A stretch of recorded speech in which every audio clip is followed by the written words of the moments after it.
Naalimpungatan siya nang maramdamang kumukulo ang tiyan niya. Gusto niyang samuka, dali-dali siyang bumangon at tumakbo sa banyo, para maisuka ang gustong lumabas na maasim sa sikmura niya. Nanlalate na siya dahil puro tubig lang ang nilalabas niya. Naalala niyang di pala siya nakakain kagabi. Nakatulog siya ng diretsyo dahil sa pagod sa ginawa nila ni Samuel. Maya-maya lang naramdaman niya itong hinahagod ang likod niya. "Baby, are you okay?" Nag-aalalang tanong nito. "Nasusuka ako pero wala naman akong may suka." "Hindi ka kasi kumain kagabi, ang himbing ng tulog mo." "Sorry baby, napagod yata kita ng sobra kagabi.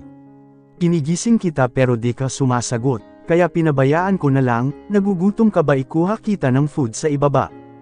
Pinatayo na siya nito at pinunasan ang bibig niyang samuka, at inalalayan palabas ng banyo at umupo sa kama nila. "Ano bang gusto mong kainin?" tanong ulit nito. "Gusto ko ng monay na may keso." "Baby, wala naman tayo noon. 4:00 pa lang ng madaling araw, baka wala pang nagtitinda nun ngayon." Basta yon ang gusto ko." Nakasimangot niyang sabi dito. Okay, wait lang, maghahanap ako. Teka lang at tawagan ko si Nike, baka may alam yun." Kaagad din itong tinawagan si Nike. "Hello dude, ibili mo ako ng monay na may keso?" Ngayon na gusto ni Lauren kumain nun, agad nitong sabi sabay baba ng tawag dito. Nang magring ang telepono nito, alam niyang si Nike iyon, kaya siya na ang sumagot. "Hello," malumanay niyang sagot. Naputol nitong saad nang marinig ang boses niya. "Lauren, asan ang magaling mong asawa? Madaling araw pa lang pinahahanap na ako ng monay, saan ako maghahanap nun?" Kinuha din sa kanya ni Samuel ang telepono at kinausap ito. "Dude, basta ihanap mo ako, pag wala kang dala hindi ka pwede maging ninong ng kambal ko." "Dude, saan ako maghahanap nun?" Iritang sagot na nito. "Halugugin mo ang buong Pilipinas dude. Pag wala kang monay walang ninong." Napapangiti na lang ako sa usapan ng dalawa, maya-maya naramdaman ko naman na kumulo ang tiyan ko. "Gusto ko ng pancake na may maraming strawberry," kaagad niyang sabi dito. Gutom na talaga siya. "Come baby, I make for you," habang wala pa ang monay mo na pinabili. Aya na nito sa kanya. Ngayon lang niya napansin na nakadamit na pala siya, siguro binilisan siya kanina ni Samuel habang tulog siya. Kaagad din silang bumaba ng kusina, pinaupo siya nito at naghanap ng mga gagamitin para sa pancake, at may pagluto siya. "Nakuha yata ng mga babies ko ang paborito kong pancake," hinimas pa nito ang tiyan niya at hinalikan. Saglit lang nakapagluto na ito, nilagyan siya nito ng 2 piraso pero mukhang kulang pa sa mga anak niya, kaya naka5 pancake siyang nakain. Ito na din ang nagligpit ng mga kalat nila sa kusina, dahil tulog pa ang mga kasambahay nilang kasama. Paakyat na sila sa kwarto nang may mag-doorbell, sigurado siyang si Nike na iyon.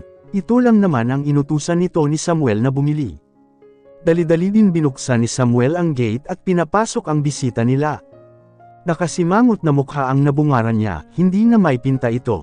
"Dude, grabe ako ang pinaghanap mo nito," reklamo nito, sabay taas ng supot na papel na dala nito. "Salamat dude, alam kong maasahan ka, kaya ikaw ang inutusan ko. Sa sunod wag mo na akong tawagan, maghahanap ka ng sarili mo para sa mga anak mo." Reklamo nito ulit sabay abot dito ng supot. Kaagad din binuksan ni Samuel ang laman noon. Nanlaki pa ang mata nito nang makita ang nasa loob. "Dude, 3 piraso lang binili mo." Tila hindi makapaniwalang sabi nito. Hindi alam matatawa o magagalit ito. "Dude, pasalamat ka binilihan kita. Magreklamo ka pa sa wala akong pera. 20 pesos lang ang laman ng wallet ko. Buti nga nilibre ako ng isa nung kaindetan ko, kaya naging 3 yan pagmamalaki pa nito. Kahit kailan dude ang kuripot mo, pati ba naman ito tinipod mo pa?" Natatawa na lang saad ni Samuel dito. Pati siya natatawa na rin sa ginawa nito. "Saan mo ba dadalhin yung milyones mo at ayaw mong ilabas? Asar na nito. Dude, marami akong investment na gagawin, at magtatayo ako ng bagong sangay ng negosyo ko, kaya wala akong pera. Sa sunod ikaw na bumili para mabili mo lahat, dyan na nga kayong mag-asawa." Sabay talikod nito sa kanila. Napapailing na lang silang mag-asawa sa ginawa nito at binili. "Bye Lauren," paalam nito. "Salamat dude, dinasturbo mo ang tulog ko." Sarkastikong saad nito, sabay paalis. "Here baby, eat this," sabay bigay nito sa kanya ng supot. "Salamat, nakakahiya naman." Inutusan mo pa ang kaibigan mo, aniya dito. Don't worry baby, ganun lang yon. Halika na matulog ka ulit, aya na nito sa kanya paakyat, inalalayan pa siya nito sa hagdan.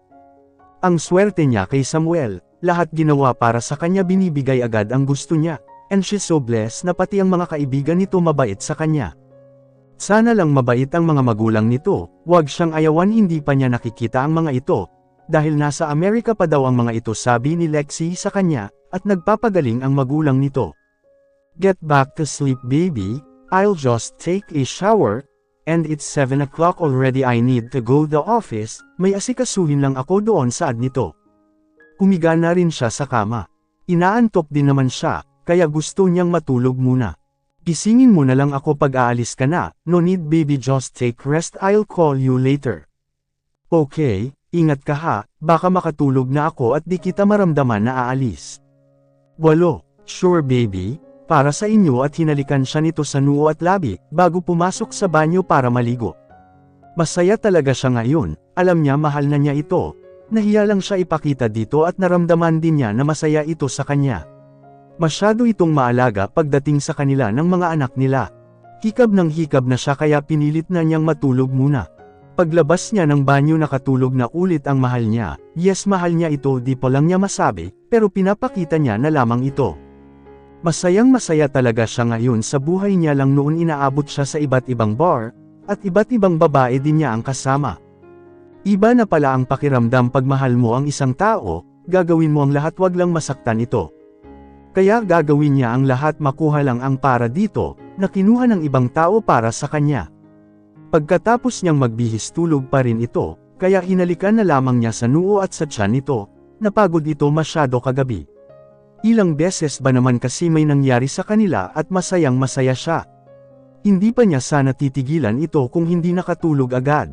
Nilingon pa niya ulit ito nang lumabas siya ng kwarto, at tinungo ang mga kasambahi para ipagbilin ito at ibigay ang mga pangangailangan nito, kung sakali na magising ito. Agad din siyang umalis at tinungo ang opisina niya, para sa plano nilang magkakaibigan. Papunta pa lamang siya, ngunit panay na ang tawag ni Jason sa kanya, kaagad din niyang sinagot, baka importante ito. Hello dude, I'm on my way to the office now. Inform niya. Dude, come to Fuentebella Hospital. Arnold got an accident and he's on the emergency room right now. Dude, what happened? Just come here and we'll talk. Okay, diretso na ako dyan ngayon, tawagan ko lang ang secret area ko, para i-cancel ang meeting with the Harrison. Kaagad nitong binaba ang telepono, kaya tinawagan na niya ang secret area niya para ipaalam dito.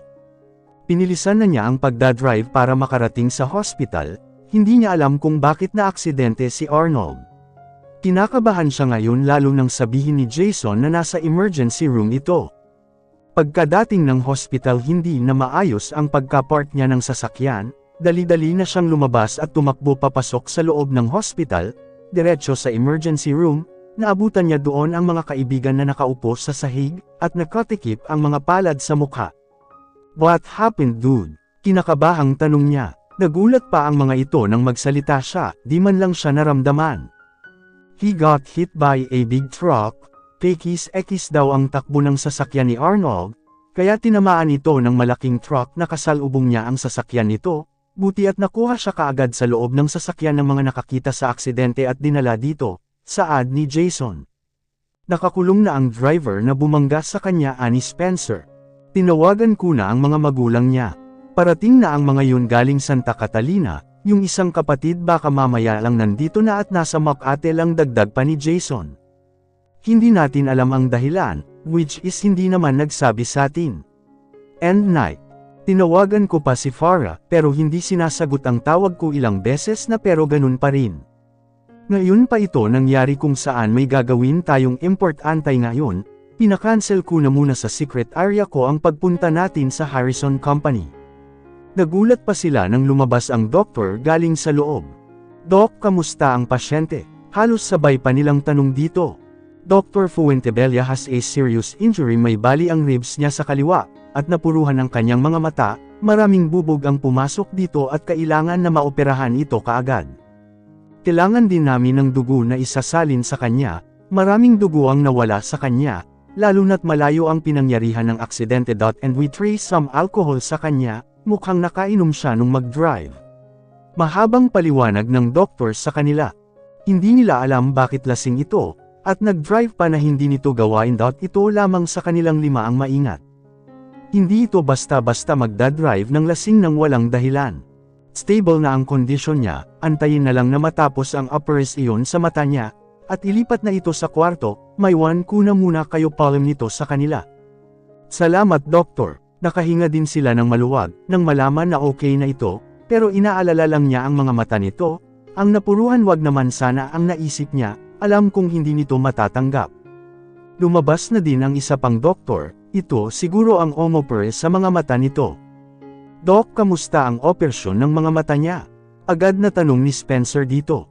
Hindi pa natin alam pero nakuha na namin ang mga bubog na pumasok dito. Malalaman natin pag nagising na ang pasyente, at makuha ang benda nito sa mga mata. Antayin niyo na lamang siya sa kwartong Nilon para sa kanya, ililipat na siya doon. Kayo nang bahala kay Arnold muna habang wala pa ang mga magulang nito. Tapik nito sa mga balikat nila at nagpaalam na rin sa kanila. Maraming salamat Doc, sabay nilang sabi dito. Inantay na rin nila na ilabas ito at dalhin sa nakalaan na kwarto, para sabay na silang tumungo doon. Nanlulumos sila sa nangyari dito. Ngayon lang ito nangyari na hindi nagsabi sa kanila ng problema, o kung may problema man ito. Kaya isa man sa kanila walang nakaalam ng dahilan ng pagkaaksidente. Antayin na lang nila na magising ito, sa katanungin lang bakit nagmaneho itong lasing. Nang ilabas na ito sinabayan na nilang 4 patungo sa kwarto nito, saka din dumating ang isang kapatid nito na humahingal pa.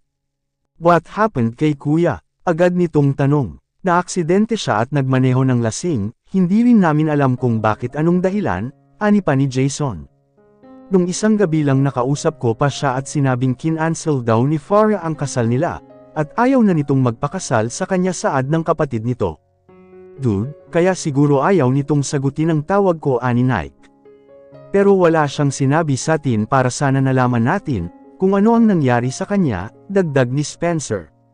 Nang makapasok sila sa kwarto nito saka din dumating ang mga magulang nito, nabuti na lang at may private chopper ang mga ito, kaya mabilis lang silang nakarating. Umiiyak ang ina nito nang makita sila. Mga anak, ano ba nangyari? Bakit na aksidente ang anak ko? Umiiyak nitong tanong. Wala din kaming alam tita kung ano ang dahilan niya, antayin na lang natin na magising siya. Inoperahan din ang kanyang mga mata at maraming bubog ang pumasok dito. Paliwanag ni Jason sa mga ito. Pinaimbestigahan ko na rin ang kuha ng mga Stevie doon sa pinangyarihan, at yung driver na nakabangga nakakulong na ito sa ngayon dagdag pa nito. Lalo naman napaiyak ang ina nito, ngunit si Tito at ang kapatid nito ay kalmado lang. Pero nakaigting ang mga panganapilit kinakalma, dahil sa ina at asawa nito. Maraming salamat sa mga anak ani tita, kami nang bahala sa anak ko, alam naming may mga trabaho pa kayo, ani ng ama nito. Sige po tito, mauna na muna ako at may asikasuhin din ako, babalik na lang ako dito para bisitahin si Arnold, alam niya na rin dito. Sumabay na rin ang mga kaibigan niya nang lumabas ng kwarto, diretso muna siya ng opisina. Kung makakaabot pa siya ng hapon, ay sa kanya puntahan ng Harrison Company, hindi na niya patagalin pa ito. Dude, I settle everything, kailangan ko na asikasuhin ang kumpanya, para mabawi na natin at mapanatag na ang loob ni Lauren, saad niya sa mga ito. Okay dude, just give us a ring, sasamahan ka namin, naka-ready na din ang lahat ng papeles, naayos ko na yun ani Night nang magpaalam na rin ito. Naghiwa-hiwalay na silang 4 nang lumabas ng hospital.